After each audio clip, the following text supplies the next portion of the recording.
Welcome, everyone, to another exciting installment of Yechezkel. And tonight we're going to continue with the next two chapters of Yechezkel, which kind of explain more of what Israel's sin is. I know that this has been coming up. People have been asking us, okay, so what's the sin? It also uses we're also going to still be in kind of that harsh punishment mode. And then again, not next week because of Chanukah, but the following week, we're going to continue with the long prophecy that involves the actual leaving of Jerusalem, which is a very central prophecy in the book of Yechezkel. Now, a couple words about these two chapters that we're going to look at now. They are placed and they are meant to be, and I believe are meant to be seen chronologically between the beginning of Yechezkel's prophecy. So that would be the year 5 of Galut Yehoiachin, of Yehoiachin's exile. That would be 593 BCE, and year 6, 592 BCE.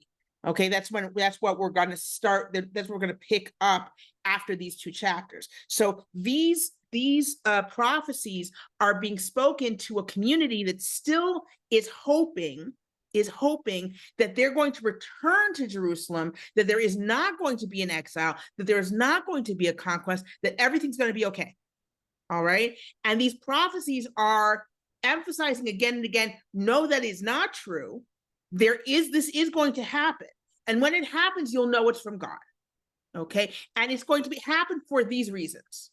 Okay. So we had those symbolic actions that were a concrete form of this is what is going to happen. Believe it because you're seeing it, right? Or believe it because it happened in some small way on earth and now it will happen in a bigger way in Jerusalem, as hard as it is for you to believe. And also you're hoping that it's not going to happen. No, this is going to happen. And now we're going to go into a full prophecy mode. One of the things we're going to see repeating is, and you will know that I'm your God. Right? Where this is the idea, not just that this is a punishment, but this is so that you will realize that this is from God and that who God is.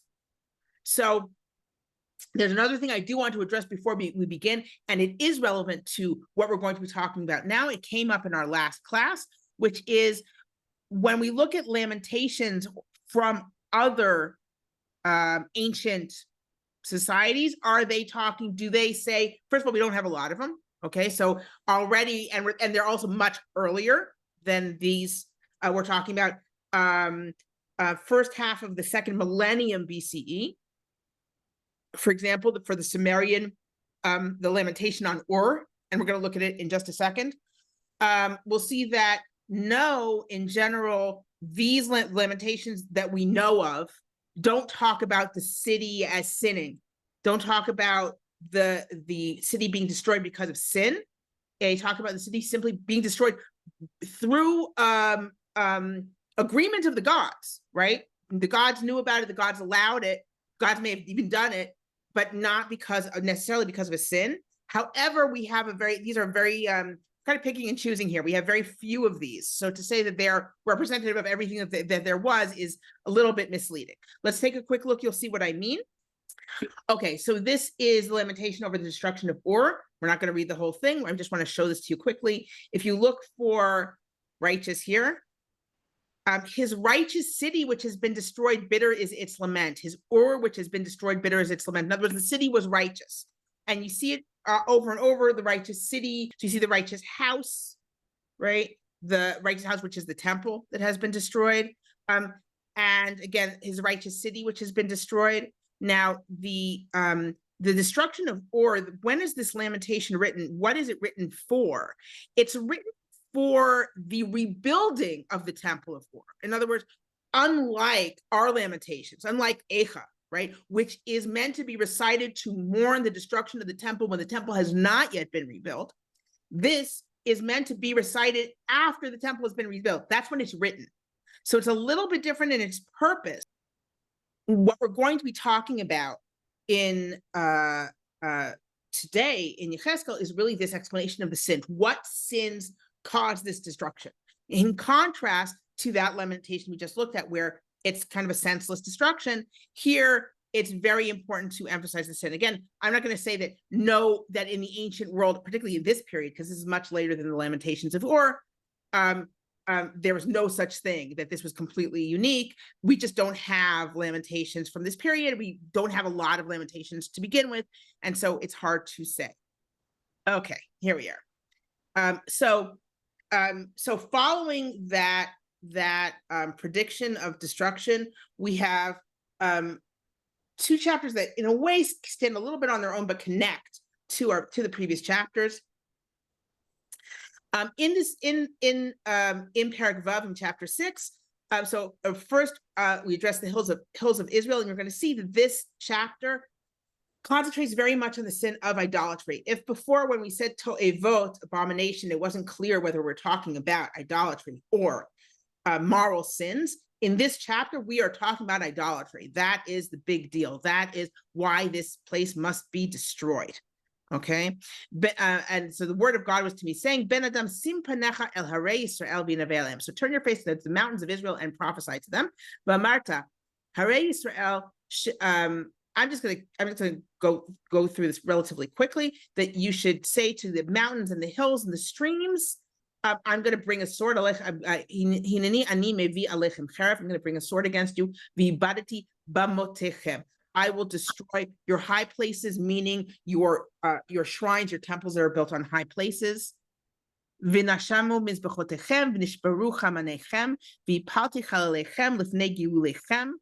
And your altars will be destroyed, and your chamanim will be broken. The chamanim, like we always like to say, oh yeah, from chama, it must be something worshiping the sun. It's probably not.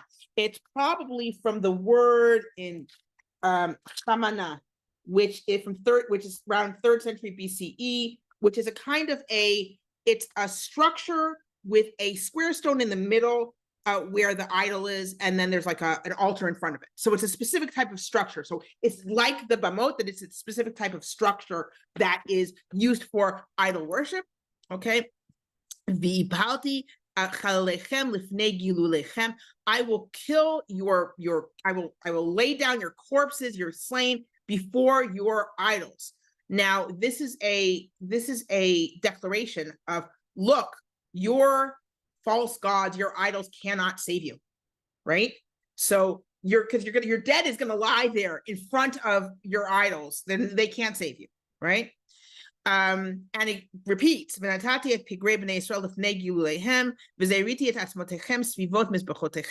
it's just the same thing repeated over and over, right? In fact, these are two very parallel verses. They might be two different versions of the same verse. That I will cast your bodies around your altars. And again, why emphasize this? Because it means you are worshiping idols, you're worshiping false gods, and they cannot save you. Okay. And realize that we're beyond Jerusalem now. We're talking about all of Judea. We're talking about the entire country, the entire nation, from the perspective of Judean exiles, right? The whole nation that's left. Right?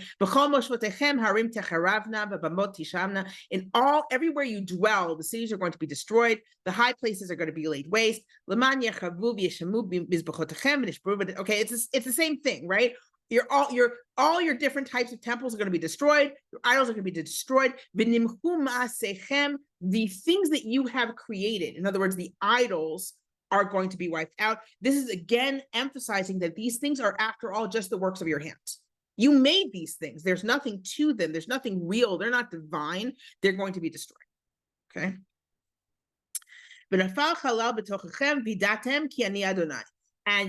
And again, you're gonna fall down dead there, and you will know that I am God. This is a repeating a kind of conclusion, and you will know that I am God. Right? What is the point here? What is the reason for all this destruction? To wipe out this idol worship and to show you that I am God. I am the one who actually has power. Okay.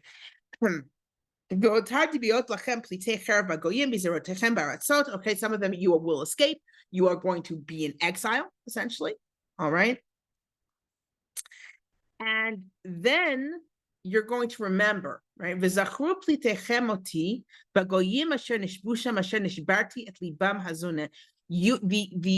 refugees are going to remember me among the nations that they were that they're now captive among, that I broke their heart, their wayward heart, right? In other words, their sinning heart. Their sinning heart, not just their sinning heart. When you use the word zoneh, which means like to whore, right? It means that it's not just sinning, it's idol worship, right? It's worship of other gods, right? Asher sarme alai, that this nation went off away from me. Vet enehem azonot acharei gilulehem, and their eyes that hoard after their idols. They themselves are going to be ashamed of themselves for the evil that they did with their abominations. Okay. And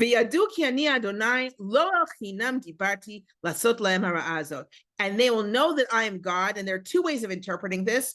I didn't speak in vain. In other words, I said I was going to do it and I did it.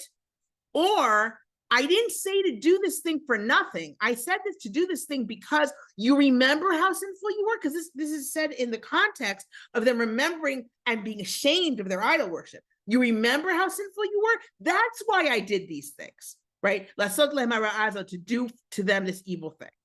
Okay. Again, another conclusion. Now, the second part of this chapter takes it up a notch. Now, here, note the pay. It's a parsha ptucha. It's the end of the. It's a space at the end of the line. In other words, this is actually a break, a paragraph mark.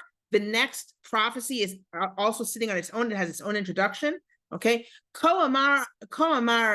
I'll just say the whole thing. Ko amar Adonai Elohim hakei b'chavcha rekabra v'chav amar ach el kol to'avot ra'ot beit Yisrael asher b'cherev b'ra'av u'badever yipol. Now here it takes it up a level.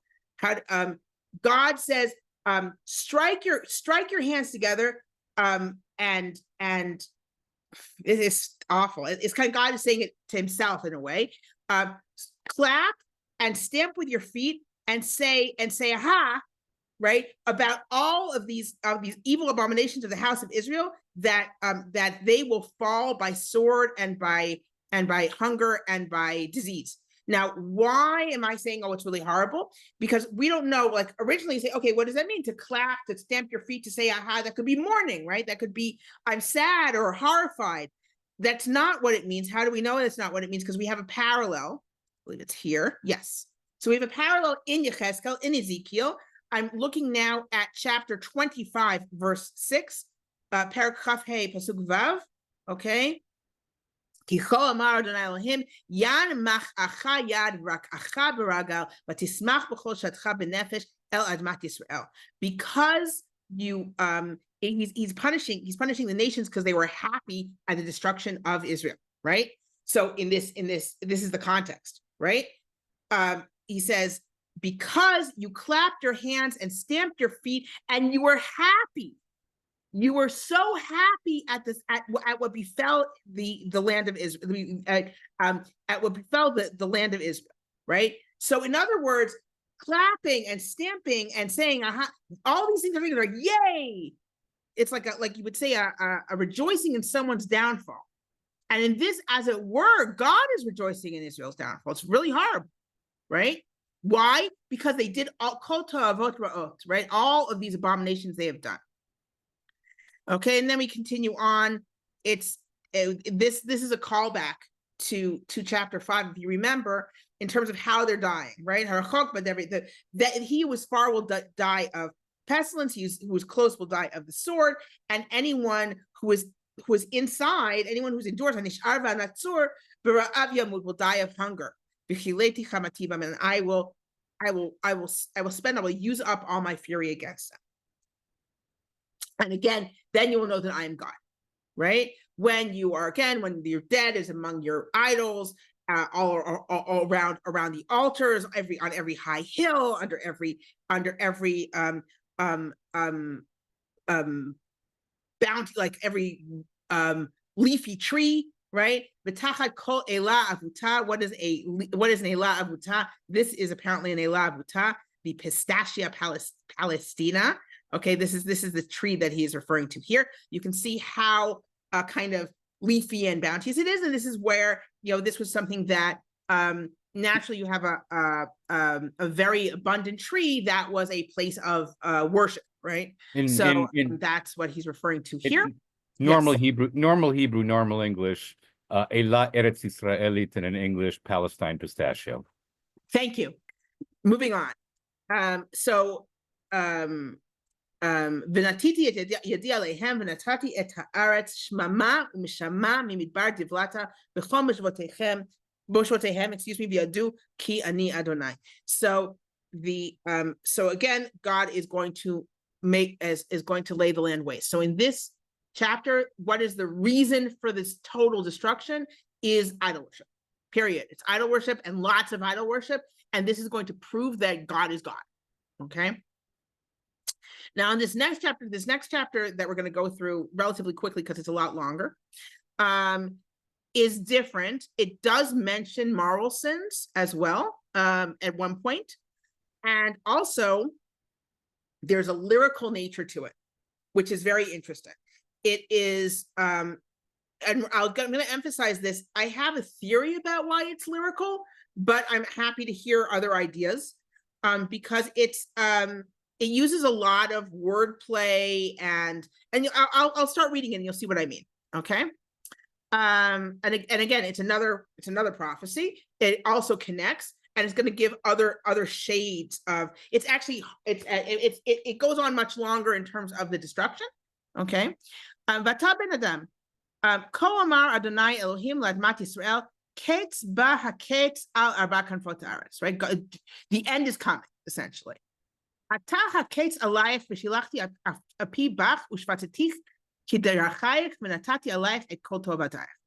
the end is upon you, right?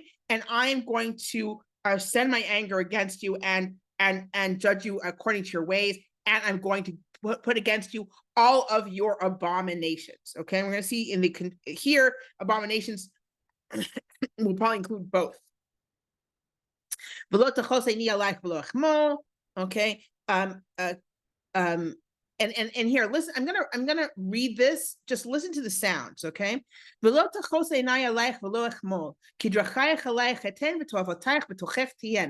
Right?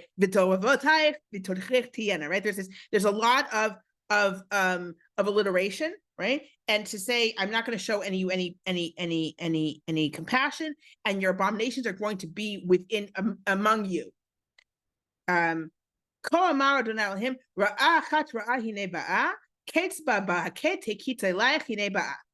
There's a lot of repetition here. So you say evil after evil is coming. The end is coming. The end is rising against you. Behold, it's coming. Now it's very clear here. Why would you say because again, you want to have the jingle jangle in your ears.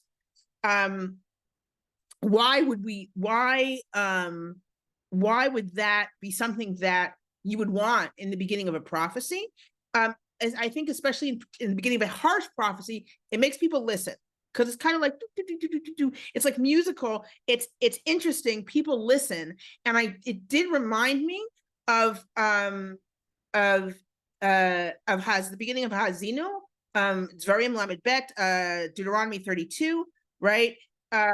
Where it says, I said, right, listen, listen, the heavens and earth, and it says, Ya'arov kamatar likhi tizal katal imati kasirim ale deshek urchivim ale esef. May what I'm saying, okay, come down like soft rain. May it drip down like dew, right? And then like harsh rain on grass, and like stormy rain on grass, right? Young growth in grass. Okay, fine. Grass and grass. Why? Because I'm going to be saying harsh. Moshe is saying here, I am going to be saying harsh things. I want you to hear it. So I want it to trickle trickle down like dew, but I'm going to be saying harsh things. So I want it to hit like harsh rain on grass, right? I want it to hit softly, right? And I do think that there's a similar thing here where because we have such a harsh prophecy, the beginning is kind of tinkly, right? The beginning of is using kind of wordplay, so it's interesting to listen to. It's kind of pleasant to listen to in a way that almost contradicts the meaning. That's the theory that I came up with, right? I'm happy to hear other ideas because it's kind of unusual. This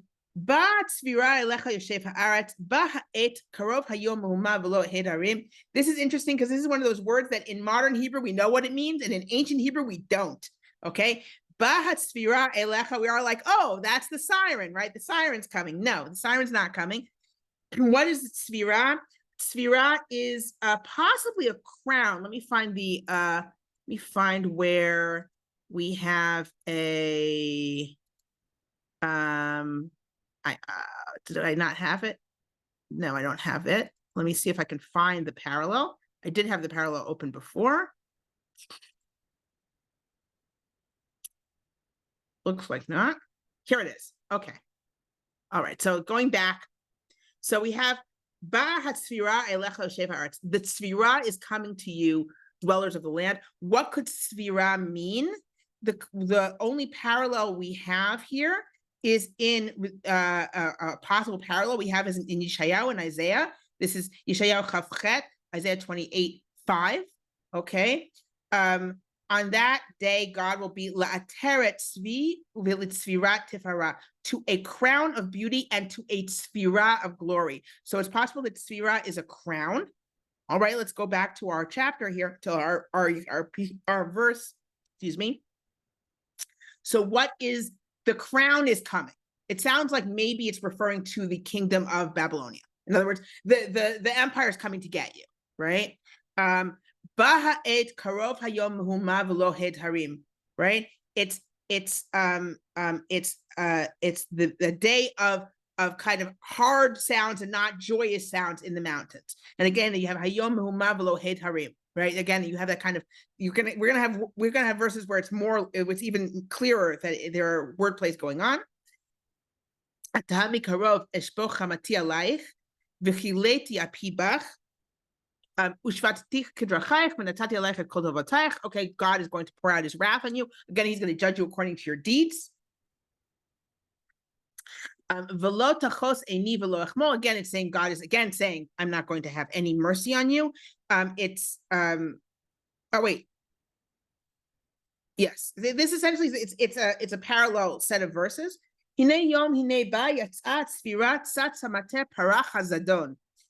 Behold, the day is coming. Say that the crowns come out. Does it mean something else? We don't know, right? The rod has come out, and essentially sin has budded. What is the parallel here? The parallel here is to Aharon, right? Aharon is where his choice is clarified among all the Levites, right? His rod blossoms, and that means he's chosen. Here is a twist on that. What has blossomed? Evil. Evil has blossomed. Okay. Here again, this is that play on words. The lawlessness has come out either to beat the wicked. In other words, it's not, or as something the wicked uses the rod to beat people, okay? Or the evil that's coming is going to beat the wicked. In other words, it's not clear what we're talking about here. Are we talking about the wicked Judeans who are evilly beating others, or are we talking about what's coming to Judea, okay?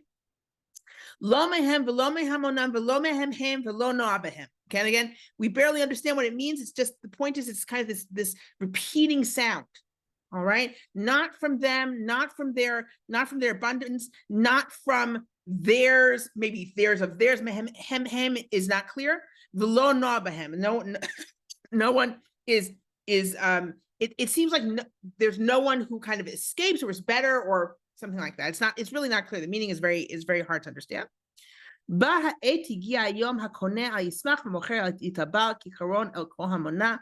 time has come that the buyer should not be happy, the seller should not mourn, because anger is going to reach everyone. Okay, in other words, guys, it doesn't matter. You're rich, you're poor, you're sold, you bought, it doesn't matter. It's all gone. Right? Right? The person, the seller, will not come back to what he sold, as long as they are living. Essentially, the vision is going to reach everyone, okay, and everyone, because of their sins, they're not going to stay alive.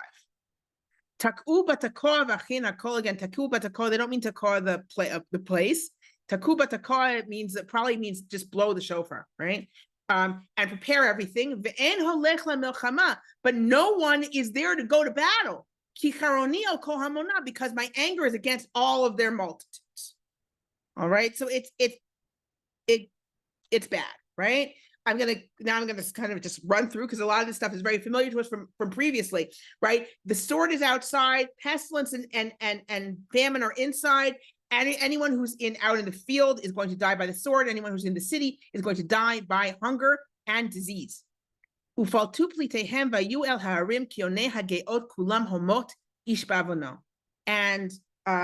And their refugees will escape. They're going to be in the mountains like rock doves. Rock doves are essentially our common pigeons. I was looking it up. I was like, no, yeah, these are pigeons, regular pigeons, like you see all the time, like in New York. But they're also called rock doves.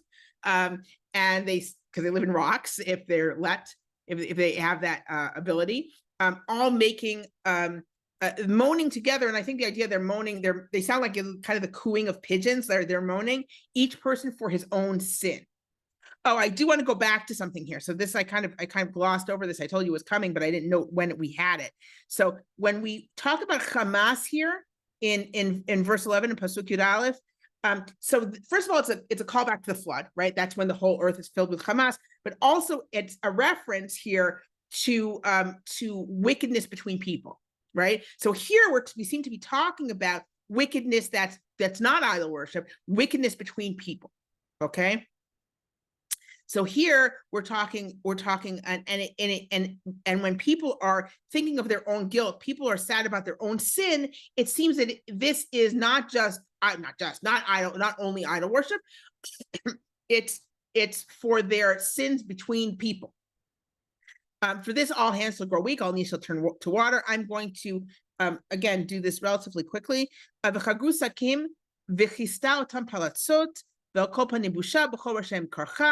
They are going to have to begin mourning, right? They're going to wear sackcloth. The heads being shaved is also a sign of mourning, right? And they're all going to be ashamed.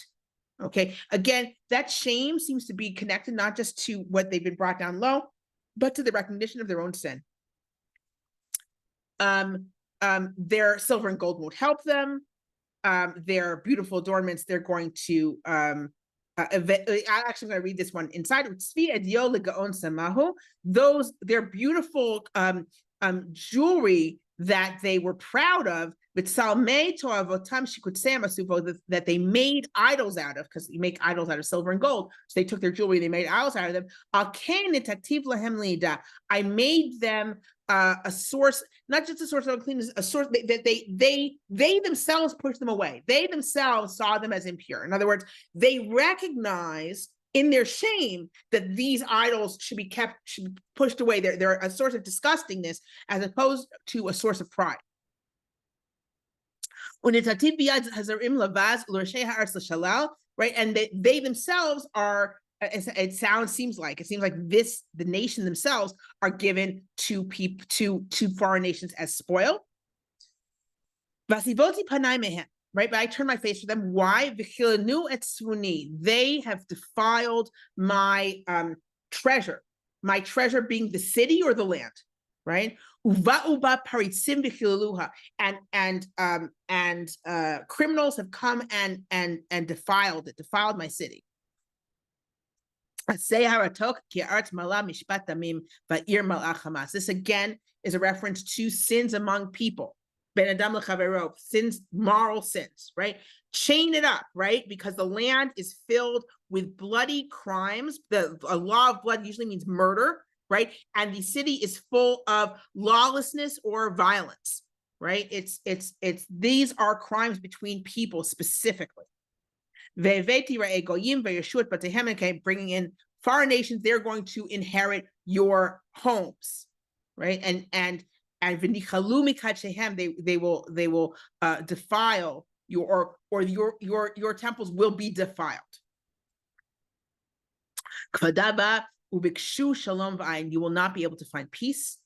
Hova al hova tavo, horror on horror is going to come. Ushmua ushmua tiyeh, what you hear of horrible things will come over, like rumor on rumor, but it's not just a rumor, it's a rumor of horrors, right? You're going to hear more and more horrible things.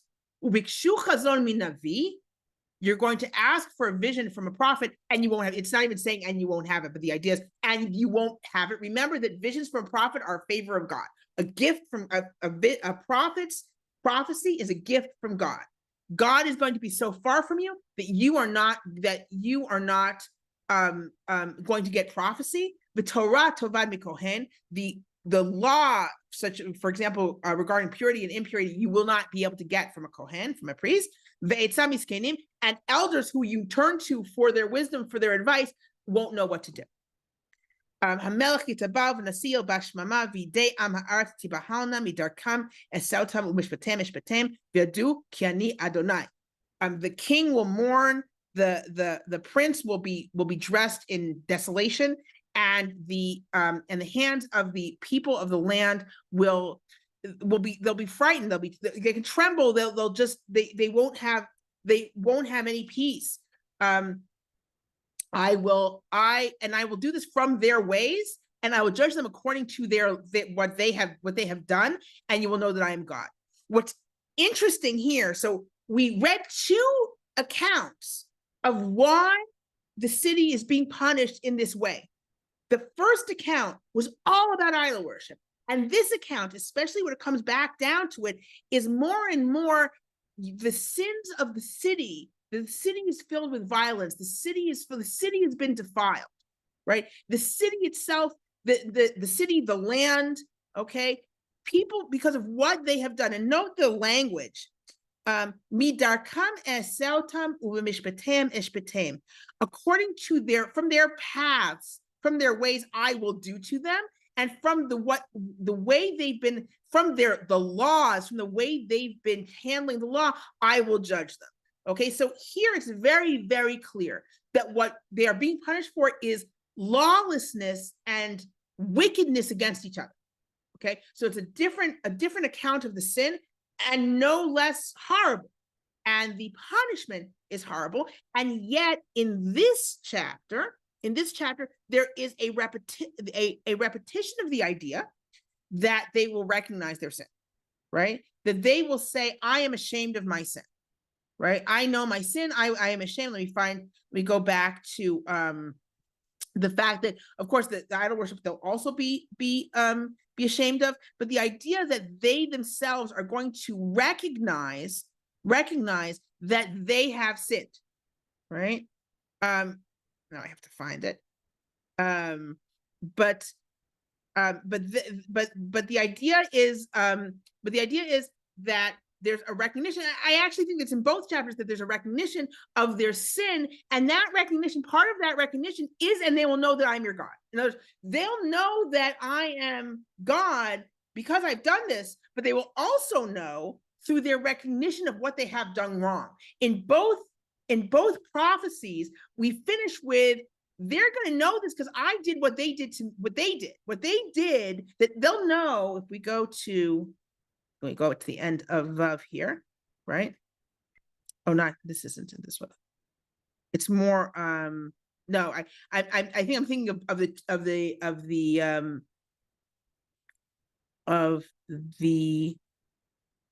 hold on. The problem is that there are too many small prophecies here. So I think, let me find it, what I wanted to refer to.